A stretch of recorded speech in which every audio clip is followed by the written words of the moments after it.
All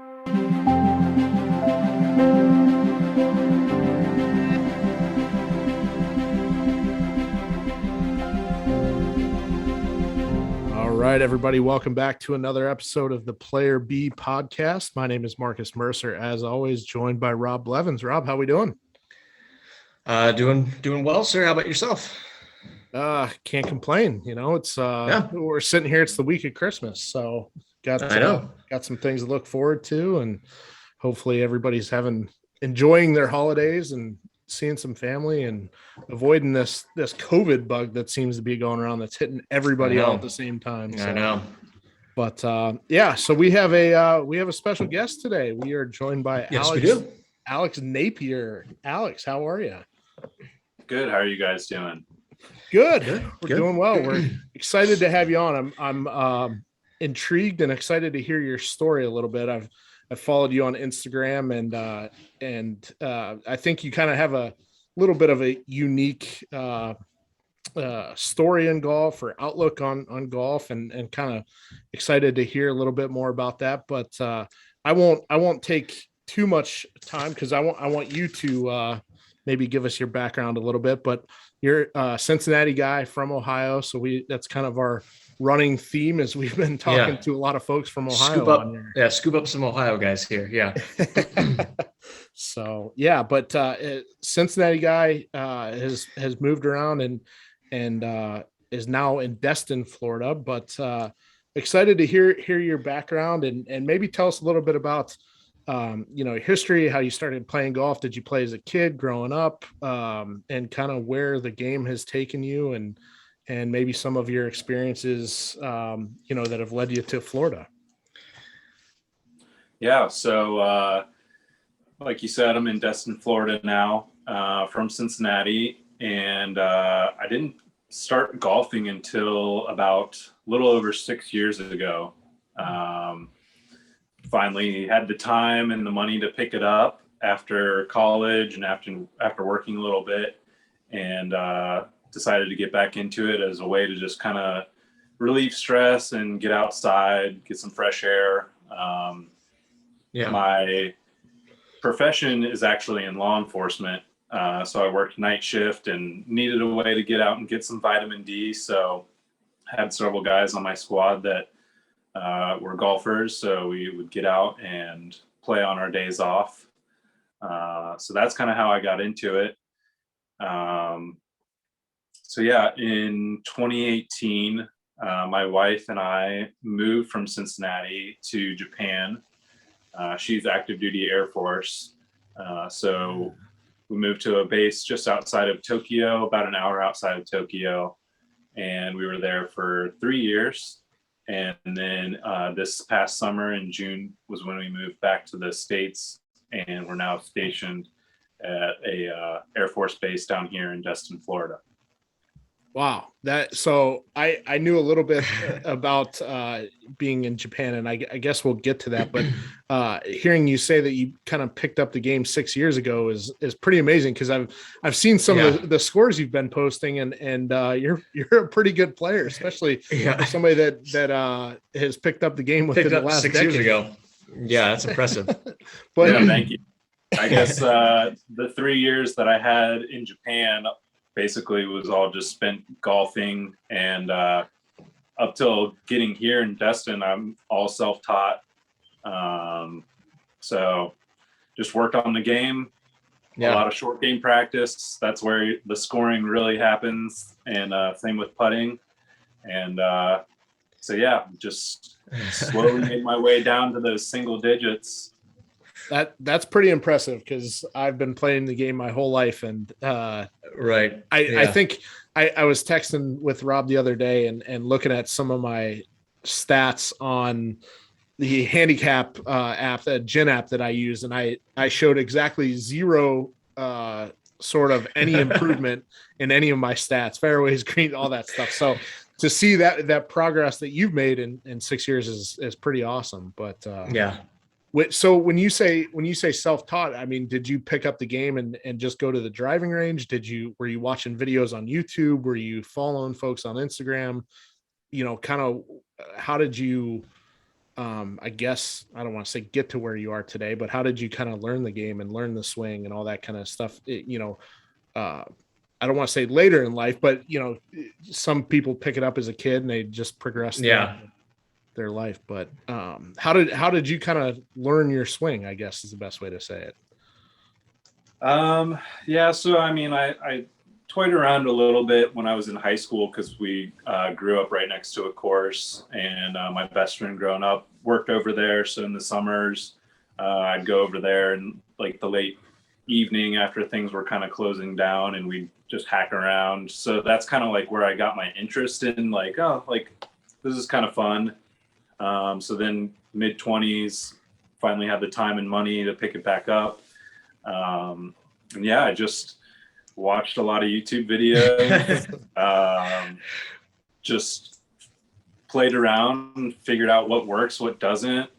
Looked at a lot of like pictures of like professionals and the positions that they're in when they're starting and at the top of their swing and at their finish, and just kind of slowly pieced together a golf swing that worked for me. And here we are. You're making it sound so easy, Alex. Like, I just looked at some videos and looked at some pictures, and now I'm a single digit handicap. And some people are like, well, if I get that new set of irons, that might work. It's like, nope. Alex says just look at pictures and videos. Yeah. There's definitely more to it than just that. But right. That's, basically what I did. And just practice. That's well, I liked what you said, I liked how you said you worked basically close to the hole first, like you worked on your short game and things like that. Because, I mean, with my background, like teaching and stuff, when some guys would say they want to, shave those last few strokes off or get to a specific spot, it's like they want to hit a longer tee shot. But I'm like, I bet around the greens I could save you so much quicker than try to break down your full swing. Just like, let's work on getting the ball closer from like 50 yards and in. So I think that helps out a lot. Yeah, for sure. I've never been a long hitter. Because I was self-taught and I was trying to make the swing work, I was focused on accuracy. So I never hit the ball a long way, but I hit a lot of fairways. And I think at my height of like maximum fairways found in regulation, I was hitting around 73% of fairways. But then the last couple of years, I was playing with a lot of different people over in Japan and just got tired of being 20, 30, sometimes as far as 50 yards back from the other guys. So I started doing some speed training and gained almost 10 miles an hour club head speed. Wow. But with that, accuracy went down, and we're trying to bring the two back together now. I'm gonna need you to teach me how to hit a tee shot, because I am nowhere near 70%. So that and it's just crazy now with the amount of content that's out there that you legitimately can go on YouTube and find somebody that is gonna be able to relate to you or teach the golf swing maybe in a way that makes sense to you or what have you. So kind of cool to hear that. Rob, do you have something? You sounded like you were getting ready to say something. Yeah. When you said you're from Cincinnati, I know being from Ohio, usually there's like spin-off little cities and towns nearby. And is that just, were you actually from Cincinnati, or is there somewhere near Cincinnati? Or I say that because I'm from Oxford, Ohio. And when I say that, people are like, where's Oxford, Ohio? And I'm like, that's like somewhere near Cincinnati. So I didn't know where exactly you were from. Yeah. So specifically Loveland. Okay. So probably pretty familiar with that. It's not too far from Stone Lick Hills and Elks Run. Those were some of the courses I frequented the most. And then I just kind of played all over Cincinnati. Yeah. I saw that. I was curious. Yeah. I think I've said this more recently than I ever have, but I Stone Lick Hills is legitimately the only golf course in Cincinnati I think I've played. So I need to get down there and play some more golf courses. Yeah. I know there's more than just Stone Lick. there is. Yes. Yeah. There's a lot of good golf around there.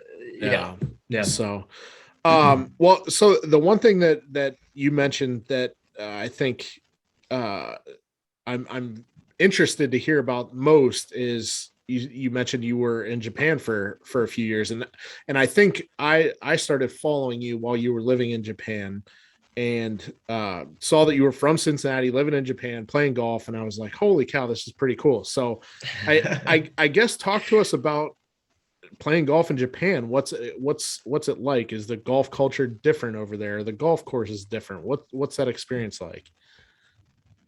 Yeah, Japan it's a special place for sure. Culturally, they're just very polite and respectful. They're very much about looking out for the entire community, looking out for each other versus the individual, which is kind of how people's mindset is here in like the United States. But I didn't really know what to expect with golf over there. I tried to, look up a little bit on YouTube or on Instagram. And so I got there, and the base course that was associated with the base where we were stationed was an hour away from the base. It's 11 miles, but it took an hour to get there because traffic is just so congested, a lot slower.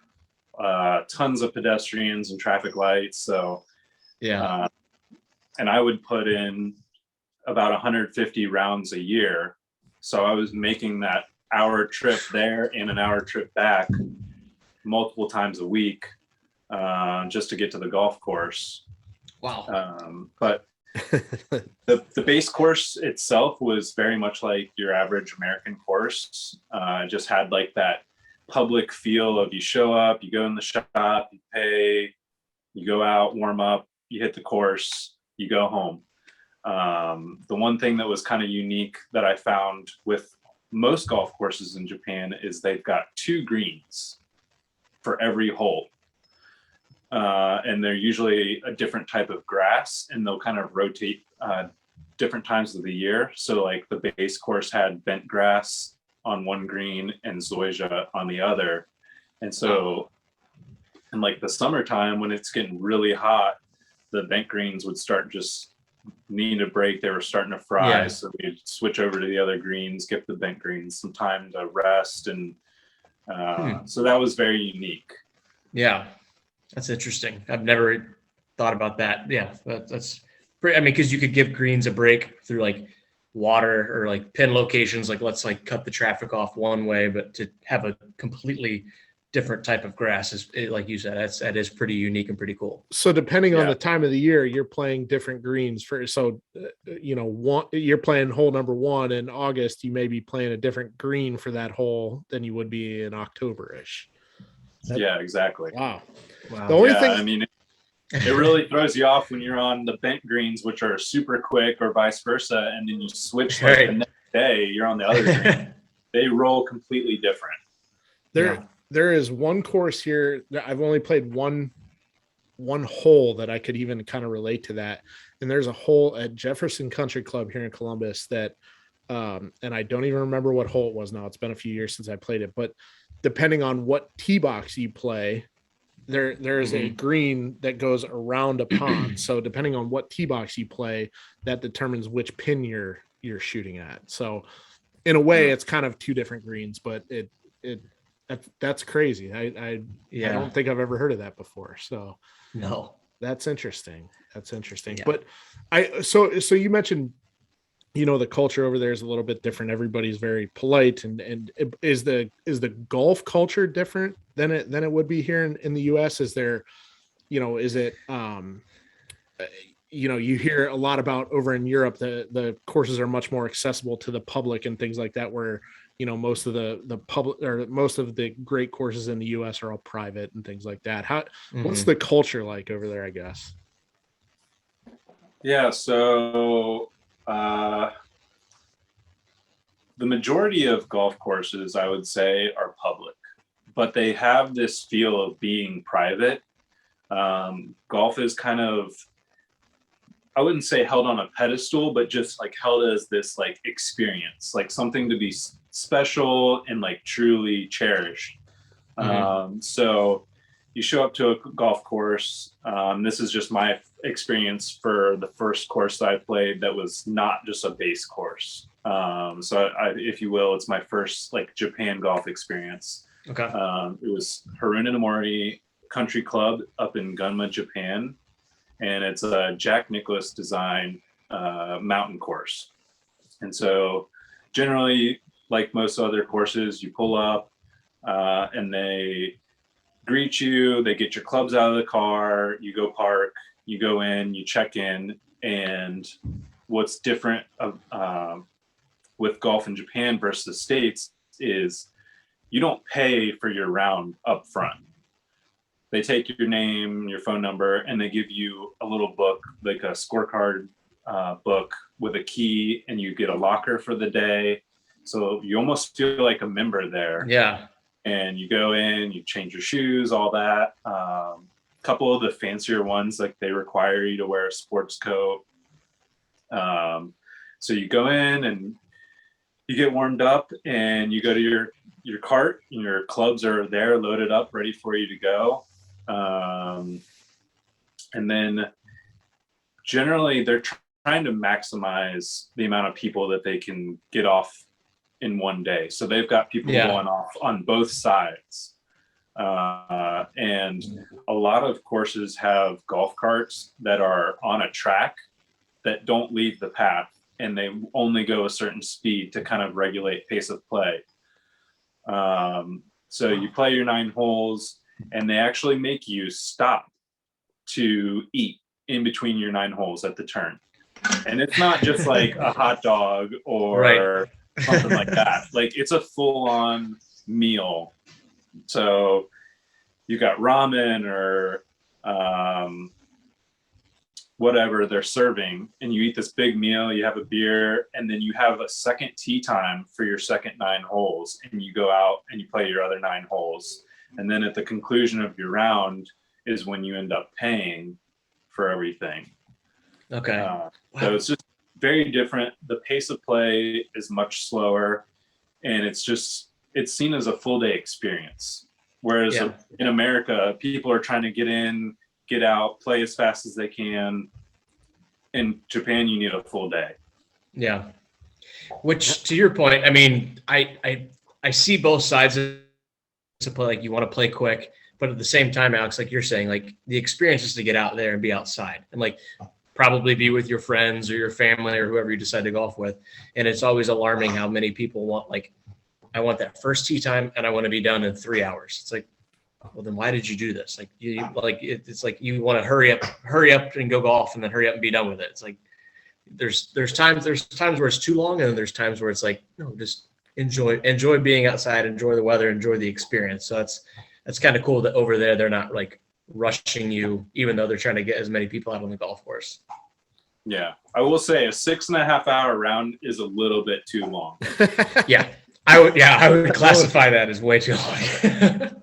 It sounds like you, in saying that, I'm getting the impression you played several of those 6.5 hour rounds. Yeah, there was a few that they felt like they were never going to end, especially on days where it's just miserably hot and humid. You want to just get out of there. Yeah. I'm intrigued by these golf carts that are on tracks. I've never heard of that either. Yeah, that's pretty amazing. They just like follow, I guess, like a magnetic strip or GPS, whatever it is, and it just stays on the path. It's got a button that you push to start it, and then it gets to a checkpoint and it stops on its own. And then usually like they have a remote that one person in your group will just like keep on them. So you'll just grab some clubs, go to your balls, and then usually you just hit the button and the cart will go to the next checkpoint, usually up by the green, and you just walk up to the green, already have your putter, and just be ready to go. That's crazy. That's pretty nice, actually. Yeah, because like it was kind of freaky though when you see for the first time a golf cart driving and no one's on it but golf clubs, and it's the ghost cart. And it's not a runaway cart, like it's under control. Yeah. Well, it makes you wonder like why some of the courses here that are accessible I played Harbor Town earlier this year, and being a PGA tournament course, it's cart path only year round. So why would they not, adopt something similar to that to make it a better experience rather than, having to walk back to your cart, drive it up, walk back into the fairway, Right. that kind of thing. That makes a lot more sense to me, and I think would make the cart path only days a lot more enjoyable. So Yeah. that's interesting to hear. But yeah, no, I when I saw you were in Japan, I was like, man, that's got to be a different experience. I've heard, my sister's been to Japan and said amazing things about it. Said it's an amazing country, and I want to get over there, but playing golf would top that off. So that's cool to hear. So, I don't. What do you think, Rob? You want to hit our at the turn questions here? I think this would be a perfect time. About halfway through, so just like a round of golf. We're not going to hold you to a full meal and a beer, Alex. But I was going to say, and we already talked a little bit about a hot dog at the turn that may come up here shortly. So I'll let you lead it off. Yeah. So we just got nine questions for you, Alex. Just kind of rapid fire. Just quick explanation, quick answers, and we'll just pound through these. So first question in a round of golf, are you more of a rider or a walker? Walker. Okay. Okay. Push cart or no push cart? That was a secondary question to that. Yeah. 1A. No push cart. No push cart. Okay. All right. Question number 2, wood tees or plastic tees? Wood. All right. Nice. We're two for two. I say we're 2 for 2 on the woods. Yeah. Making the turn. This will be interesting. You grabbing a hot dog or an energy bar? Hot dog. There we go. All right. There we go. What did Ben say? He said energy bar, didn't he? Yeah, he said his gut would say hot dog, but he would probably just go with energy bar. There we go. All right. You're around the green. Are you playing a bump and run or a flop shot? Probably a flop shot. Nice. Okay. Love it. All right. Love it. You're on the golf course by yourself. Do you prefer music or no music? No music. All right. Gotcha. All right. Highly contentious question here on the golf course. Hoodies or no hoodies? When I'm playing, I don't like a hoodie just because I don't like the hood flapping around when I'm swinging. Nice. All right.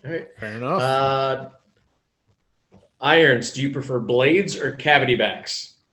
Blades. Of course, single digit guy. Of course, he's going to play the blades. Yeah, There you go. All right. We asked this to Ben. We kind of gave him two options here. Competition, lowest score. If you have a lowest score in competition round, we'll take that answer as well. Lowest score in a competition round, or just lowest score in general. Either way. Yeah. 1 under par, 71. That's unbelievable. Knowing that you just kind of picked up the game 6 years ago. Yeah.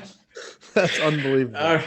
All right, and then rounding out, we're almost at the turn, so we're getting ready to head over to 10T. But before we get there, Alex, it's a tight par 4. It's short downhill. You have water left. OB right.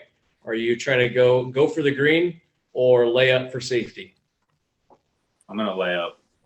Okay. All right. I figured once we kind of got into the chat about how you're more accurate than powerful, and you're hitting a little spray ball, I assume that was where it was going to be. But hey, got to ask the hard hitting questions.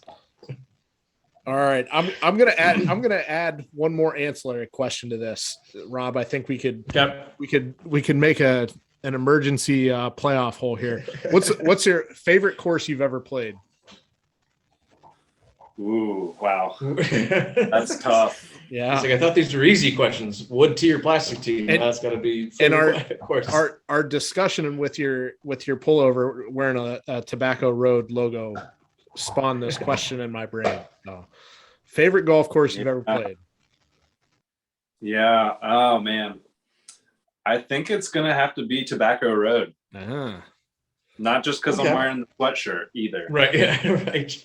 So I don't know if you follow the No Laying Up guys. Well, I texted Rob about Tobacco Road because I was watching one of their videos from Tobacco Road. That course really as unbelievable as it looks, I've only seen photos, I've only seen videos, but it looks amazing, built in that, I don't know, sand quarry or whatever you want to call it. But Yeah. just kind of undulation and the shapes of the different holes look pretty incredible. Oh yeah. Yeah. It's pretty intimidating. So I played it back in September this year. I was on a trip with a bunch of random people that I met online to golf in Southern Pines. So we played Southern Pines, Mid Pines, and Pine Needles. And then I stayed an extra day to play Tobacco Road with a few guys. So the night before, we were in our Airbnb and we watched the YouTube video of when Riggs and all those guys went and played Tobacco Road. And I had nightmares that night. I dreamt about Tobacco Road, just eating my lunch that whole night. And we were all so nervous the next day. But honestly, it can look intimidating. But if you can just hit a semi-decent tee shot, most of the fairways are pretty forgiving, and your ball is going to generally kick right or left and stay in the fairway. Unless you hit like a completely errant shot, you're going to be okay. But a lot of blind shots, which can be intimidating for people, it's just all about picking a line and just sticking to it. Yeah. And I mean, for my first round there, I shot 77. So like it can be done. It can be done. There we go. It can be done. All right. I think on that No Laying Up impressive. video, they had the head pro there. He was talking about the course and just described it as, and I get maybe this is more of a Mike Strands thing. I don't know that I've ever played a Mike Strands course, but they were saying how there's kind of risk reward on every hole. There's a shot that you can play, where you can get it to the fairway, hit it to the green, 2-putt for par, and move on, or there's an option for let's go for it and try and make a birdie, but it also might turn into a double pretty quick type of thing. So it's interesting to hear, but that's cool. So you just mentioned, you took a golf trip with some guys you met on Instagram and things like that. I guess talk to us about your Instagram. So you're at Alex Napier on golf. You have a pretty good following, 9,000 followers, which is pretty impressive. How did you start that? What were you trying to get out of it? Were you just trying to play some golf and share some photos, or talk to us a little bit about what you're doing online? Yeah. So I guess it started basically, well, let me backtrack. So photography is another hobby of mine. And I picked that up kind of after I became an arson investigator for the police department I was working for. And I decided I should probably get a DSLR in case I get called out to a fire scene. It would be good to have my own camera. So then, like anything else, get on YouTube, start doing learning of how to take pictures and do all that. And so I started playing around and got really interested in photography and was doing a lot of picture taking around Cincinnati. And then when we were going to Japan, I was really excited. Like, I'm going to get to travel all over Asia and take pictures. Yeah. And so then I started kind of playing around with video stuff after kind of watching people on YouTube. And I was like, oh, like the video thing seems kind of cool too. So then I kind of started dabbling in both. And then it was maybe like a year to a year and a half worth of time had gone by since we had moved to Japan. And I was spending all this time on the golf course. And I thought maybe I should start bringing the camera to the course, start taking pictures on the course.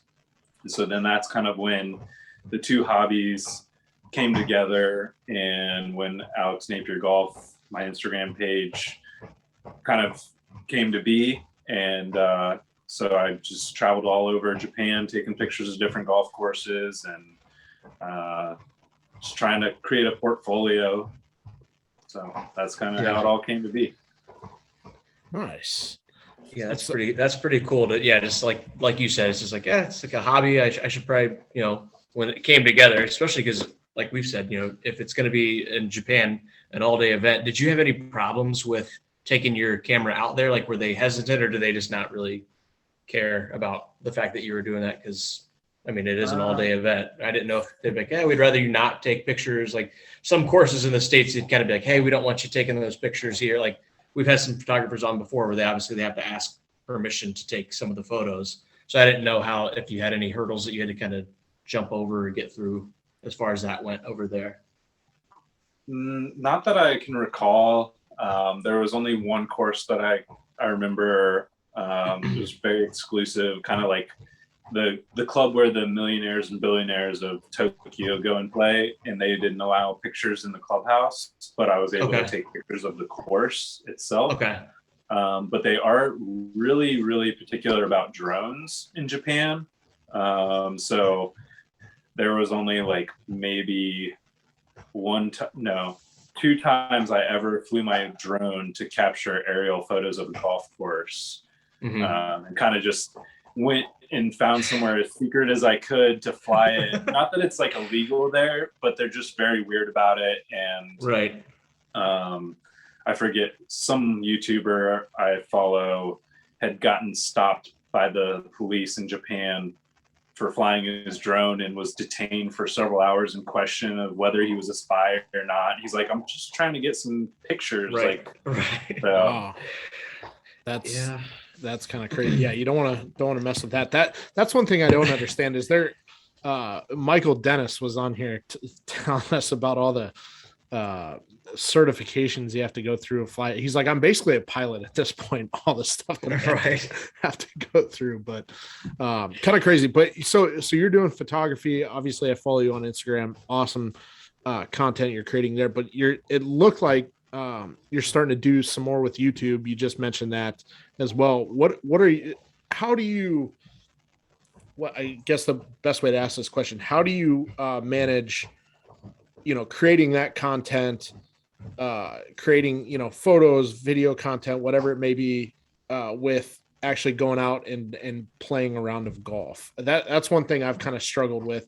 Some of these guys, I've met some folks through Instagram and whatnot, and they're out there snapping pictures away and playing golf. Whereas I always grew up playing golf. And then I'm like, oh, that's a cool picture. I'll, whatever. But, I've always tried to go out there and play well, and all that other stuff comes second. How does that work for you?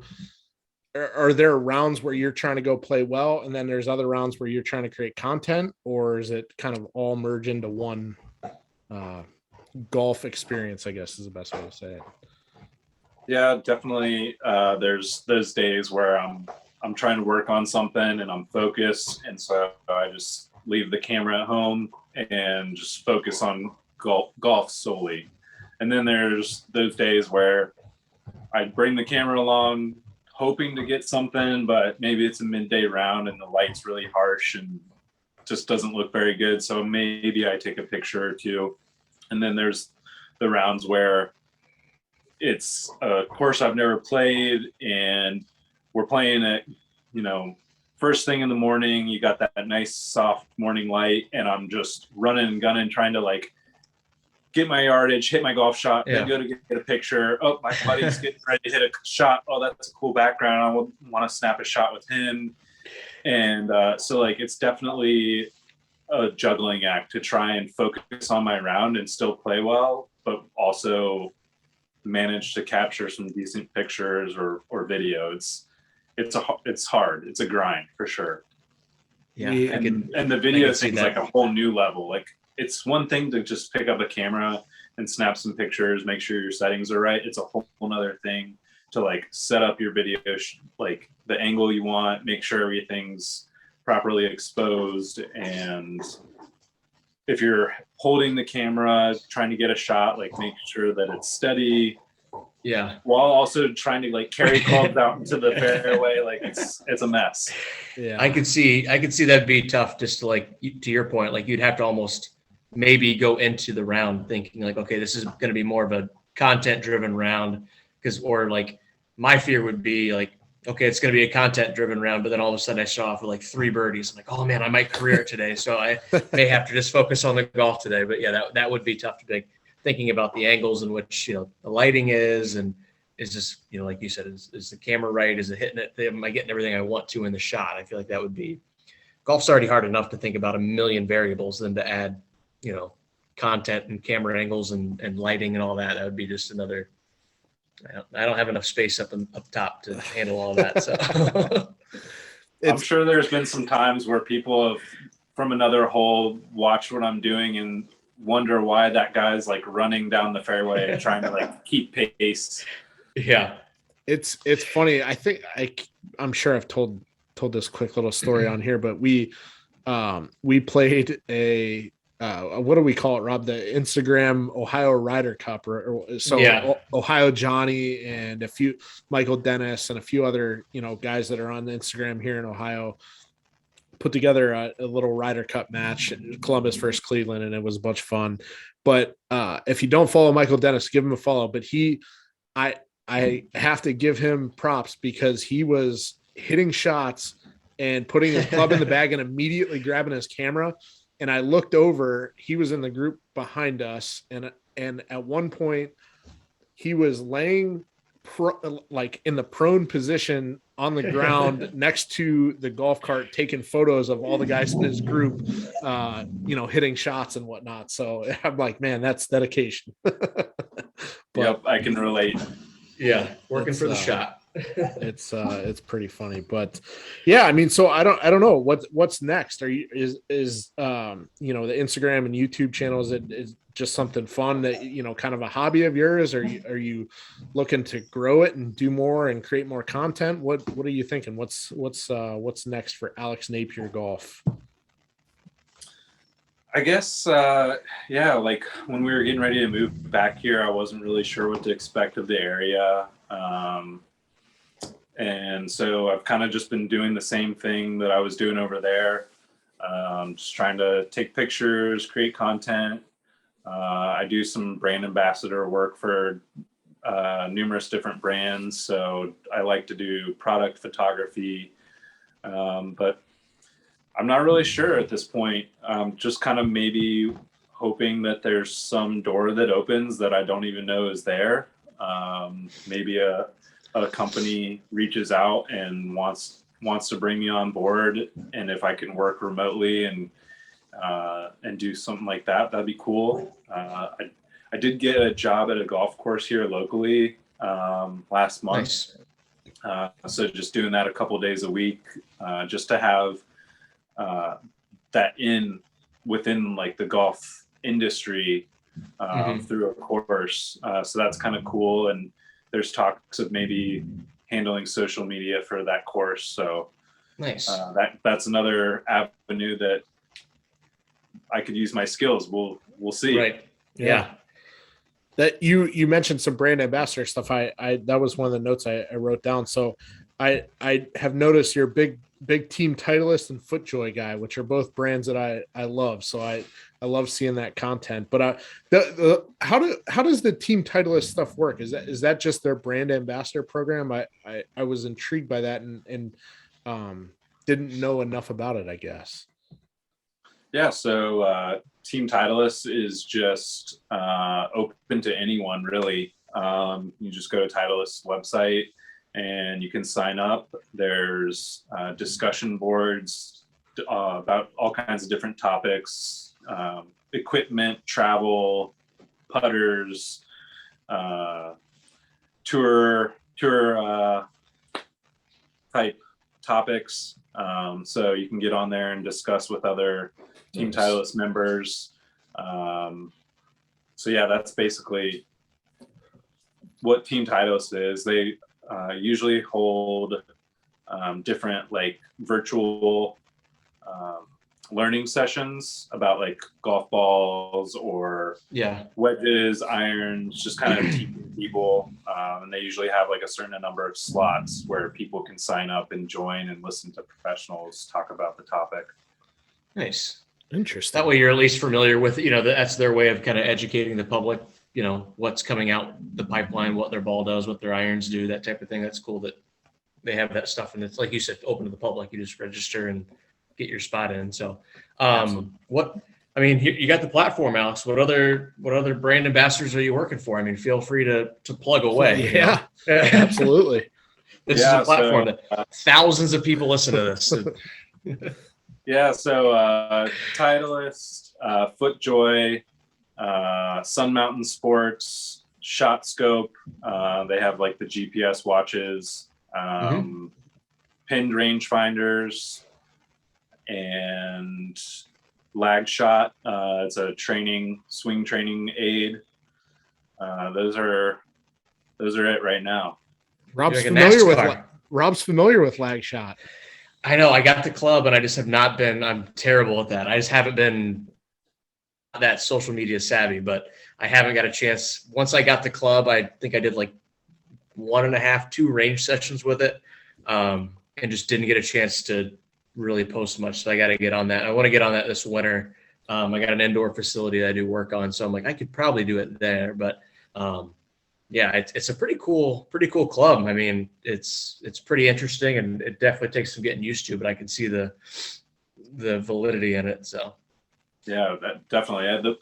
When I got that, the first like few times I went out and used it, it was interesting to say the least. Like, yeah, trying to swing that club that's so flexible, and I mean, it really shows you like when your timing's off, you're gonna hit a shot that just you don't know where it's going. But it really makes you focus on your tempo and I went to a public range, and I was like, this guy in the bay next to me may or may not be in the go zone. Like, I don't know where this thing's gonna go. And luckily I hit it straight, but it was like you had to, like you said, you had to like kind of take a smooth swing, think about it, and just actually work on the tempo. So it's good that obviously that's what the product's geared towards, is that tempo and the timing of the golf swing. And it definitely, if you don't do it, you're not going to hit a good shot. So that's awesome. Well, good stuff. No, we won't take too much of your time, but it's really cool to hear your experience. Obviously, the tie with being from Ohio and things like that. I feel like we're just going to eventually rename this podcast the Ohio Golf Podcast at some point, because I think everybody we've talked to is from Ohio. So it or has some tie back to Ohio. Yeah, exactly. But pretty cool. So yeah, no, appreciate you sharing your stories. And hopefully one of these days I'll get over to Japan and play some golf and check out the golf carts on tracks over there. Right. Yeah.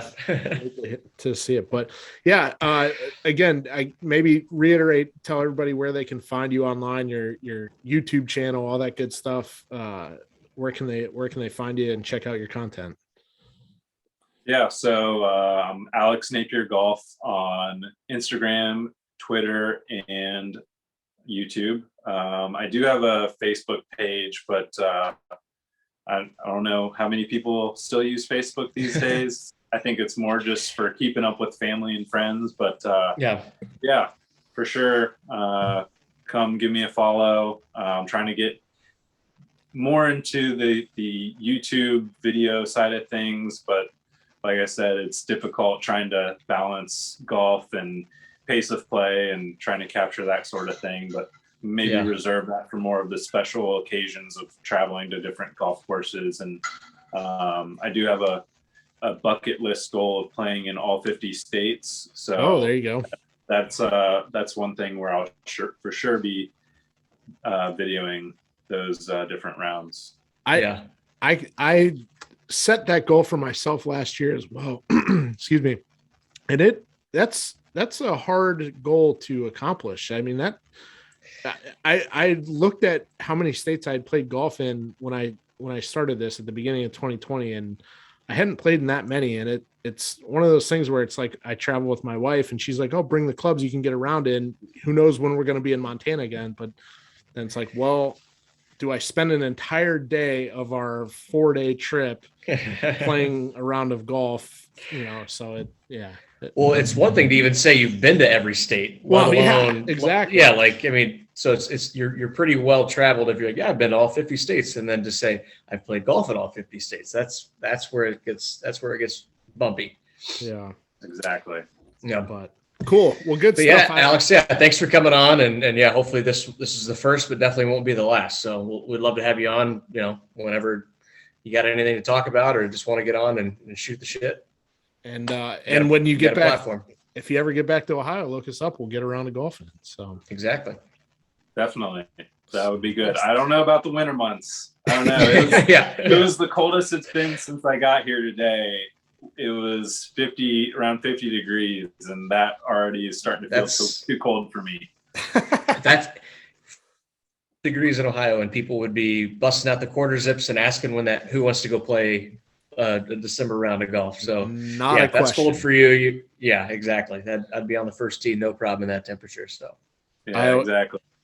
The offer stands. If you guys are ever down in Florida, for sure, hit me up and we'll go hit the links. Absolutely. We'll have to get down there here soon. So, but yeah, it was great to chat with you. We'll wrap it up here. Give Alex a follow on all of his platforms.